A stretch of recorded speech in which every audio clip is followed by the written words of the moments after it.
Hello students, कैसे हैं आप सभी लोग। मैं हूं Pooja Singh and welcome back to my channel accounting master class. And this is the fourth lecture. ये मेरा चौथा लेक्चर है on the subject income tax. तो चलिए एक बार शॉर्ट में मैं आपको बता देती हूँ कि पिछले जो 3 लेक्चर्स थे हमारे इनकम टैक्स में, उसमें हमने क्या क्या डिस्कस किया है। तो मैं आपको डिटेल में बता चुकी हूँ कि व्हाट इज टैक्स, टैक्स क्या होता है, कितने टाइप का होता है। तो हमने देखा था टैक्स 2 टाइप के होते हैं, direct tax and indirect tax. अभी फिलहाल हम लोग डायरेक्ट टैक्स पढ़ रहे हैं, हम लोग इनकम टैक्स पढ़ रहे हैं। जब इनकम टैक्स फिनिश हो जाएगा उसके बाद मैं इनडायरेक्ट टैक्स जीएसटी स्टार्ट करूंगी। ठीक है, तो फिलहाल अभी हम लोग डायरेक्ट टैक्स इनकम टैक्स पढ़ रहे हैं। तो इनकम टैक्स क्या होता है ये डिटेल में समझाया था। हु इज लिएबल टू पे इनकम टैक्स, किसको इनकम टैक्स पे करना होता है, फीचर्स कैरेक्टरिस्टिक क्या है इनकम टैक्स के, और कुछ बेसिक प्रिंसिपल। जब इनकम टैक्स कैलकुलेट करते हैं, जब इनकम टैक्स चार्ज करते हैं, तो कुछ बेसिक प्रिंसिपल है, कुछ रूल्स है जो फॉलो किए जाते हैं, वो सब हमने देखे थे। और फिर इनकम के 5 हेड्स होते हैं, बताया था ना 5 हेड्स, जैसे हाथ में 5 अंगुलियां होती हैं वैसे ही इनकम के 5 हेड्स होते हैं। यानी इनकम को क्लासिफाई किया जाता है इन 5 हेड्स में। कौन कौन से याद है आपको, कौन कौन से?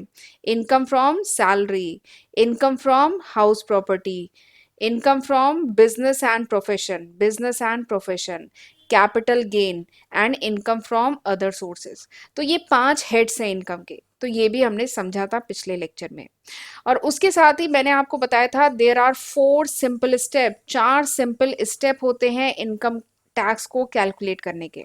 ठीक है, ये मोटे मोटे 4 स्टेप्स होते हैं, वैसे इनकी डिटेलिंग और भी होते हैं, सरचार्ज वगैरह होता है और भी चीजें हैं, बट मोटा मोटा आपको इनकम टैक्स कैलकुलेट करना है तो ये 4 स्टेप फॉलो करने होते हैं। ठीक है, तो मैंने आपको एक ओवरव्यू दे दिया है कि इनकम टैक्स कैसे कैलकुलेट करते हैं। ठीक, तो ये सारे ही टॉपिक हम लोग बहुत डिटेल में पिछले लेक्चर वीडियोस में पढ़ चुके हैं एंड आज हम इसके आगे पढ़ेंगे। आज मैं आपको बताऊंगी अबाउट टैक्स रेट, यानी rate of tax for the assessment year 2022-23। Assessment year 2022-23 के लिए जो रेट ऑफ टैक्स है वो हम आज डिटेल में समझेंगे। देखिए, लास्ट लेक्चर में जो मैंने आपको 4 स्टेप बताए थे, तो याद है उसमें चौथा स्टेप क्या था? चौथा स्टेप तक हम टोटल इनकम निकाल चुके थे। चौथा स्टेप क्या था कि हम टोटल इनकम निकाल चुके थे। अब उस इनकम पे केवल हमें टैक्स रेट अप्लाई करना था, टैक्स रेट अप्लाई करना था। ठीक है, बट टैक्स रेट पता होगा तब अप्लाई करेंगे ना। तो आज के लेक्चर में वही टैक्स रेट हम डिस्कस करने वाले हैं। ठीक है, अ, और एक बात और मैं कहना चाहूंगी कि इन वीडियो लेक्चर्स को सीक्वेंस में देखिएगा। पिछले 3 पार्ट आपने देख लिए हैं तो बहुत अच्छी बात है, नहीं देखे हैं तो ज़रूर पिछले 3 लेक्चर वीडियो ज़रूर देखिएगा, तभी आपको समझ में आएगा। ठीक है, क्योंकि वहां पे मैंने बहुत सारे ऐसे टर्म्स डिस्कस कर लिए हैं जो मैं अब यूज़ करूंगी, तो वो टर्म्स आप फिर समझ नहीं पाएंगे, तो इसलिए सीक्वेंस में इन लेक्चर वीडियोस को देखिएगा। ठीक है, तो आज के लेक्चर में हम डिस्कस करने वाले हैं rate of tax, rate of taxes for assessment year, for assessment year 2022-23 assessment year के लिए जो रेट ऑफ टैक्स है वो हम डिस्कस करेंगे। ठीक है, और ये जो रेट ऑफ टैक्स है किसके लिए है? For individual. ठीक है, आज जो हम डिस्कस करने वाले हैं वो बेसिकली रेट ऑफ टैक्स ये एप्लीकेबल है इंडिविजुअल पे, एचयूएफ पे, एचयूएफ मतलब हिंदू अनडिवाइडेड फैमिली, एओपी यानी एसोसिएशन ऑफ पर्सन, बीओआई यानी बॉडी ऑफ इंडिविजुअल्स। ठीक है, तो इन पे ये रेट ऑफ टैक्स एप्लीकेबल है। ठीक है, तो उनके लिए हम लोग पढ़ने जा रहे हैं। तो ये जो टैक्स रेट है ना, इसे 2 कैटेगरी में डिवाइड किया गया है, एक है जनरल रेट और एक है स्पेशल रेट। कुछ स्पेशल आपको केसेस बताऊंगी, वहां पे हम ये स्पेशल रेट लगाएंगे, बाकी जनरल केसेस होंगे। ठीक है, तो चलिए फिर स्टार्ट करते हैं, देखते हैं टैक्स रेट। तो ये जो टैक्स रेट है ना, इसमें पहले जनरल रेट देखते हैं। तो जनरल रेट को 3 कैटेगरी में कह लीजिए डिवाइड किया है यहाँ पे। सबसे पहला केस है वो इंडिविजुअल, ठीक है, पहला केस क्या है? वो इंडिविजुअल जिनकी एज कहाँ से कहाँ तक है, 60 से 80 वाले एज ग्रुप वाले, इनको क्या कहते हैं? इनको सीनियर सिटीजन कहते हैं ना। अगले इंडिविजुअल जो 80+ वाले हैं, इनको कहते हैं सुपर सीनियर सिटीजन। और नेक्स्ट जो है वो हम लोग हैं लेस देन 60 वाले। ठीक है, 60 से कम एज वाले। ठीक है, तो ये 3 कैटेगरी में करके हम टैक्स रेट डिस्कस करेंगे। ठीक, तो वही यहाँ पे लिखा है। सबसे पहला कैटेगरी क्या है? वो इंडिविजुअल जो सीनियर सिटीजन है। सीनियर सिटीजन यानी जो रेसिडेंट है इंडिया के। मैंने बताया था ना कि जो टैक्स रेट चार्ज किया जाता है वो चार्ज किया जाता है on the basis of residential status of SSC. ठीक है, फिर से बोल रही हूँ, रेसिडेंशियल स्टेटस ऑफ एसएससी। पिछले लेक्चर में हमने डिस्कस किया था, ये जो एसएससी है उसका रेसिडेंशियल स्टेटस क्या है, उसके बेसिस पे टैक्स चार्ज किया जाता है। तो इसीलिए यहाँ पे सबसे पहले तो आपको देखना है कि उसका रेसिडेंशियल स्टेटस क्या है। ठीक है, तो अगर वो रेसिडेंट ऑफ इंडिया है और 60 से 80 एज के बीच का है, ठीक है, एज उसकी 60 से ऊपर है एंड लेस देन 80 है at any time during the previous year, पिछले प्रीवियस ईयर में किसी समय भी अगर 60 से 80 के बीच का एज है उसका और रेसिडेंट है इंडिया का, तो वो किस में आएगा, सीनियर सिटीजन में आएगा। और सीनियर सिटीजन के केस में मैं आपको एक बार पहले भी पिछले वीडियोस में बता चुकी हूँ कि टैक्स एग्जम्पशन लिमिट क्या है, कितनी है, 3 लाख है। ठीक है, तो वही यहाँ पे दिया है 3 लाख तक देयर इज नो टैक्स, निल है। ठीक है, उसके बाद अगले 2 लाख तक कितना टैक्स है, 5%। फिर उसके बाद अगले 5 लाख तक कितना टैक्स है, 20%। और उसके बाद जो बैलेंस बच जाता है उस पर 30% के रेट से टैक्स है। ठीक है, तो ये हो गया 60 से 80 एज ग्रुप वाले लोगों का। ठीक है, 3 लाख तक क्या है, एग्जेम्पशन लिमिट है, 3 लाख तक एग्जेम्पशन लिमिट है 60 टू 80 वालों का। ठीक, तो ये तो हो गई सीनियर सिटीजन की बात। अब आ जाते हैं super senior citizen. Super senior citizen यानी वो जो रेसिडेंट हो इंडिया के और जिनकी एज 80 के ऊपर की हो ड्यूरिंग द प्रीवियस ईयर, पिछले फाइनेंशियल ईयर में जिनकी एज 80 के ऊपर है वो आएंगे सुपर सीनियर सिटीजन में। ठीक है, और वो रेसिडेंट होने चाहिए इंडिया में, इंडिया के। तो इनकी जो एग्जेम्पशन लिमिट है वो कितनी है, 5 लाख है, यानी 5 लाख तक इनको कोई टैक्स नहीं पे करना है। ठीक है, और फिर उसके बाद अगले 5 लाख पे इनको 20% टैक्स पे करना है और उसके बाद जो बैलेंस बच जाता है उस पर 30% टैक्स पे करना है। तो ये तो केस हो गया सुपर सीनियर सिटीजन। ठीक, तो ये जो टैक्स रेट है ना आपको थोड़ा सा ध्यान रखना पड़ेगा। ठीक है, थोड़ा सा लर्न करना पड़ेगा इन टैक्स रेट को। ठीक, अब आ जाते हैं, अपनी बात करते हैं, लेस देन 60 ईयर। अगर इंडिविजुअल लेस देन 60 ईयर है या एच है या एओपी है या बीओआई है, तो उस केस में जो एग्जाम्पशन लिमिट है वो कितनी है, 2.5 लाख, 2.5 लाख, 2.5 लाख की एग्जाम्पशन लिमिट है। यानी 2.5 लाख तक देयर इज नो टैक्स, कोई टैक्स नहीं है। बट उसके बाद नेक्स्ट 2.5 लाख पे क्या है, 5% का टैक्स है। उसके बाद नेक्स्ट 5 लाख पे क्या है, 20% का टैक्स है। और उसके बाद जो बैलेंस बच जाता है उस पर 30% का टैक्स है। ठीक है, तो ये हो गया नॉर्मल केस हम लोगों का, लेस देन 60 ईयर इंडिविजुअल है तो उस केस में ये टैक्स रेट एप्लीकेबल है। तो ये तो आपको लर्न करना ही होगा, मैक्सिमम क्वेश्चन इसी पर होंगे। बाकी क्वेश्चन सीनियर सिटीजन और सुपर सीनियर सिटीजन पे भी आते हैं। ठीक है, तो आपको ये सारे ही पता होने चाहिए। ठीक, यहां तक समझ में आ गया। तो ये तो हो गई बात जर्नल रेट की। ठीक है, अब हम डिस्कस कर लेते हैं थोड़े से स्पेशल रेट्स।